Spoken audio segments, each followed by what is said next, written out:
संघर्ष योद्धा असं मराठा समाजाने त्यांचं नामकरण केलंय त्या मनोज जरांगेंच्या घरी खरं तर आम्ही आलेलो आहोत। आजपासून ते मुंबईकडे निघालेले आहेत आणि मुंबईमध्ये जाऊन आरक्षण घेतल्याशिवाय मी परत येणार नाही असा चंग त्यांनी बांधलेला आहे। खरं तर गेल्या 6 महिन्यापासून मनोज जरांगे हे आंदोलन करत आहेत, सरकारला कडे मागणी करत आहेत की मराठा आरक्षण त्यांनी द्यावं, सरसकट मराठा आरक्षण द्यावं, कुणबी सर्टिफिकेट द्यावं, परंतु अजूनही त्यांची मागणी पूर्ण झाली नाहीत।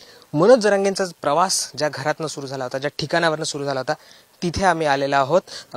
हे जालन्यातलं मनोज जरांगे यांचं घर आहे, छोटंसं घर आहे आणि इथनच खरं तर त्यांनी या सगळ्या संघर्षाला सुरुवात केली होती। आपण त्यांच्या घरामध्ये जाणार आहोत आणि त्यांच्या ज्या पत्नी आहेत त्यांनी गेले 6 महिन्यापासून ते खरं तर त्यांना भेटलेले नाही आहेत, गेले 6 महिन्यापासून ते संघर्ष करत आहेत। या 6 महिन्यामध्ये त्यांनी घर कसं चालवलं, हा संघर्ष नेमका कसा होता, हे सगळं आपण त्यांच्याकडनं जाणून घेणार आहोत। आपण जर इथे बघितले घरामध्ये तर मनोज जरांगे पाटलांना जी सगळे पुरस्कार मिळालेले आहेत, त्यांचं ठिकठिकाणी जे स्वागत केलेलं आहे त्या सगळ्याचे फोटो असतील, शिवाजी महाराजांची मूर्ती असेल, पुतळे असतील, या सगळ्या ज्या भेटवस्तू आहेत त्या इथे ठेवण्यात आलेल्या आहेत। ज्या ज्या ठिकाणी मनोज जरांगे पाटील गेले होते, त्यांचं स्वागत केलं होतं, त्यांचा सत्कार केला होता, त्या सगळ्या बाबाच्या आठवणी इथे या घरात ठेवण्यात आलेल्या आहेत। आणि आपण आता मनोज जरांगे यांच्या पत्नी यांच्याशी संवाद साधणार आहोत। ताई, मनोज जरांगे पाटलांनी पुन्हा एकदा संघर्ष सुरू केलेला आहे। आता ते म्हणतात की मुंबईत गेल्याशिवाय आम्ही राहणार नाही आणि मुंबईत जाऊन आम्ही आरक्षण घेणार आहोत। परत एकदा उपोषणाची हाक दिलेली आहे, काय सांगाल? त्यांनी परत उपोषणाची हाक दिली, पण सरकारने ती वेळ येऊ देऊ नये। ते ह्याच्या अगोदर बी 2दा उपोषणाला बसले होते, पण त्यांची तब्येत त्यांना आता साथ देत नाही।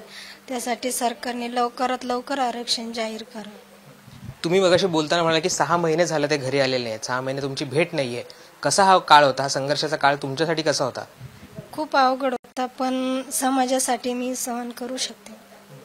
आरक्षण भेटत असेल तर मी काहीही सहन करू शकते।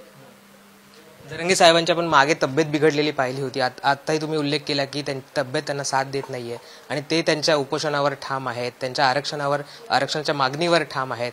काय वाटतं एक पत्नी म्हणून त्यांच्या तब्येतीकडे बघून? मागेच सातत्याने त्यांना ऍडमिट सुद्धा करावं लागलं होतं, त्यांची तब्येत बिघडली होती। काय वाटतं एक पत्नी म्हणून?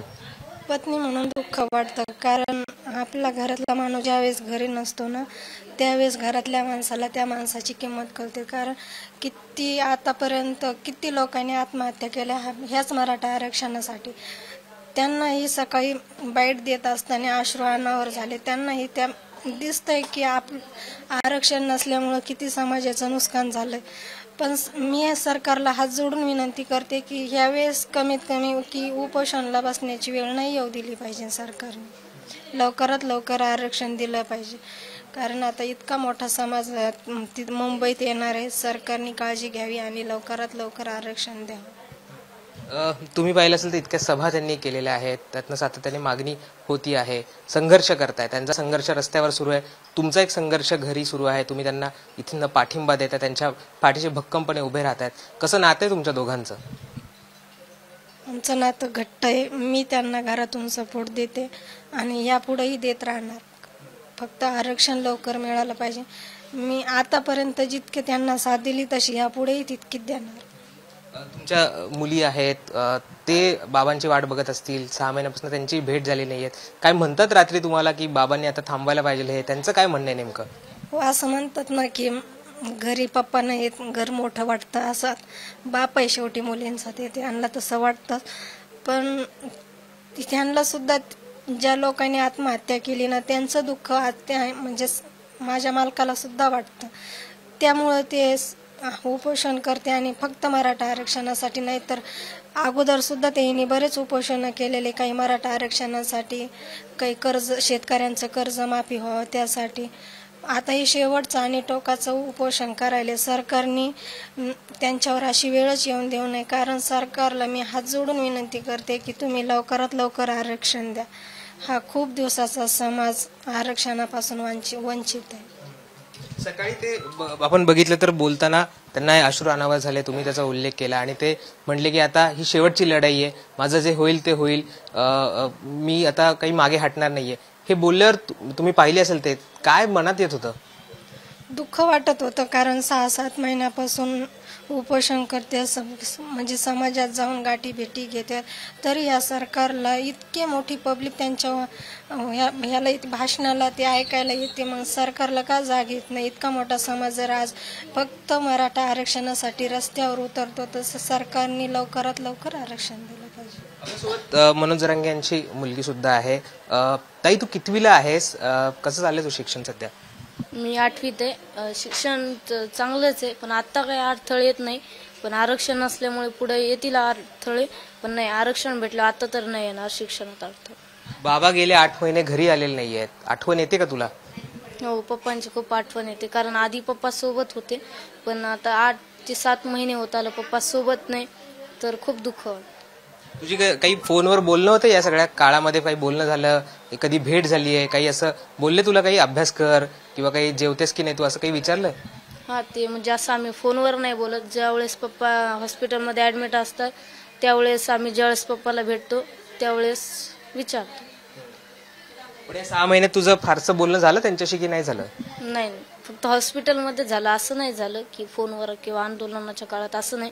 ज्यावेळेस हॉस्पिटलमध्ये पप्पा असतात आम्ही भेटायला जातो त्यावेळेसच. पप्पांना तू बघितलेलं आहे भाषणांमध्ये, प्रेस कॉन्फरन्समध्ये, अनेक वेळा त्यांच्या डोळ्यात अश्रू आला. आज सकाळी सुद्धा अश्रू आले. ते तू जेव्हा तुला काही दुःख होत असेल, तुला काही त्रास होत असेल तर तुला ते समजावायला येत असतील. आज त्यांच्याकडे बघून, त्यांना भाऊक होताना बघून काय येतं मनात? खूप भीती वाटते, कारण जेव्हा आम्ही रडतो त्यावेळेस पप्पा हे करतात, पण समाजाच्या वेदना इतक्या मोठ्या आहेत की ते रडून आणि समजवून काहीच त्याला म्हणजे असं कमीच पडेल ते. पण इतक्या समाजाच्या भावना आणि वेदना इतक्या मोठ्या की त्या भावनेला आणि त्या वेदनेला न्याय देण्यासाठी आज पप्पा लढताय आणि आमचा पप्पांना पूर्णपणे पाठिंबा. पप्पांना काय सांगशील? आता मुंबईपर्यंत जायचं त्यांनी ठरवलेलं आहे. आजपासून ते उपोषण सुद्धा करतायत. तब्येत काही झालं तरी चालेल असं म्हणतायत. बाबांना काय सल्ला देशील? पप्पांना काय सल्ला आहे तुझा? पप्पांना एवढंच सांगेन की पप्पा, तुम्ही फक्त तब्येतीची काळजी घ्या आणि आपला विजय तर हा नक्कीच आहे. आपल्या नोंदी मिळाल्यात, आपला विजय नक्कीच. तर खरं तर हे होतं जरांगे पाटलांचं घर, त्यांची पत्नी, त्यांच्या मुलीशी आपण बोललो आणि त्या दोघींच्याही भावना त्याच आहेत की आता आम्ही आरक्षण घेतल्याशिवाय राहणार नाहीये. मनोज जरांगे एक वेळ रस्त्यावर संघर्ष करतायत, समाजासाठी लढतायत आणि या दोन त्यांची पत्नी आणि त्यांची मुलगी, त्यांची मुलं हे घरी बसून, घरी राहून त्यांना सपोर्ट करतायत, त्यांच्या पाठीशी उभं राहतायत आणि काही झालं तरी आम्ही आरक्षण घेणार हे त्यांनी मनाशी पक्क बांधलेलं आहे. कॅमेरा पर्सन गोपाळ हरणेसह राहुल गायकवाड, इशरा शिस्ती, अंतरवाली सराटी, मुंबई तक.